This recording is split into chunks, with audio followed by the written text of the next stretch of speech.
Halo Sobat Baku Hantam, Presiden Bashar al-Assad dikatakan telah kabur meninggalkan ibu kota Damaskus menggunakan pesawat dikala musuh-musuhnya merangsek dan mulai mengepung ibu kota Damaskus. Dua pejabat tinggi militer juga mengatakan bahwa Assad telah meninggalkan ibu kota ke tempat yang belum diketahui di saat musuhnya pemberontak anti-rezim telah memasuki ibu kota tanpa adanya tanda-tanda penempatan pasukan militer mereka. Sejak kelompok perlawanan menguasai Aleppo seminggu yang lalu, pertahanan pemerintah telah tumbang dengan sangat cepat ketika pemberontak merebut sejumlah kota besar dan bangkit di tempat-tempat di mana mereka telah lama mengincarnya.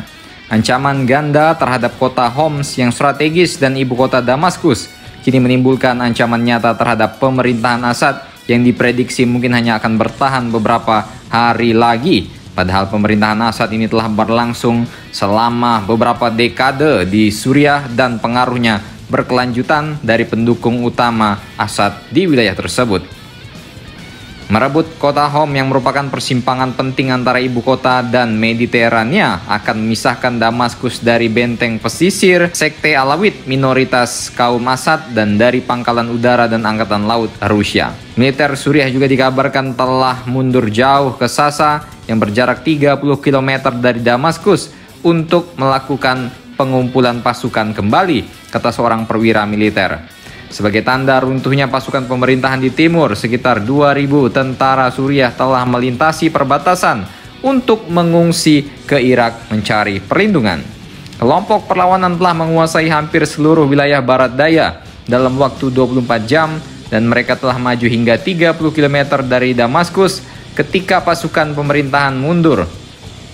Peristiwa-peristiwa ini terjadi dengan sangat cepat dan telah mengejutkan negara-negara Arab serta meningkatkan kekhawatiran akan gelombang baru ketidakstabilan regional. Laporan kepergian Presiden Assad keluar dari Damaskus ini muncul setelah Al Jazeera juga melaporkan terjadi kekacauan di bandara ibu kota pada Minggu pagi.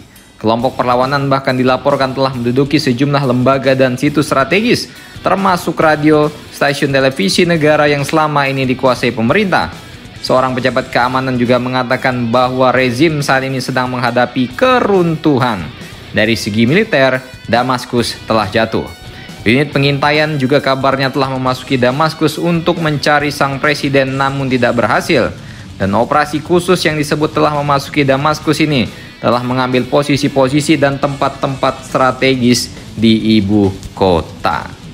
Beberapa jam sebelum memasuki ibu kota, kelompok perlawanan juga telah menguasai sepenuhnya kota penting Homs setelah hanya 1 hari pertempuran yang membuat masa pemerintahan 20 tahun Assad terancam. Jadi bagaimana menurut kalian? Wah, ini sekutu-sekutu Putin malah Waksam bilang goyang-goyang, bos. Silahkan komentar dan baku hantam kalian di samping tukang pisau langganan Putin di Damaskus.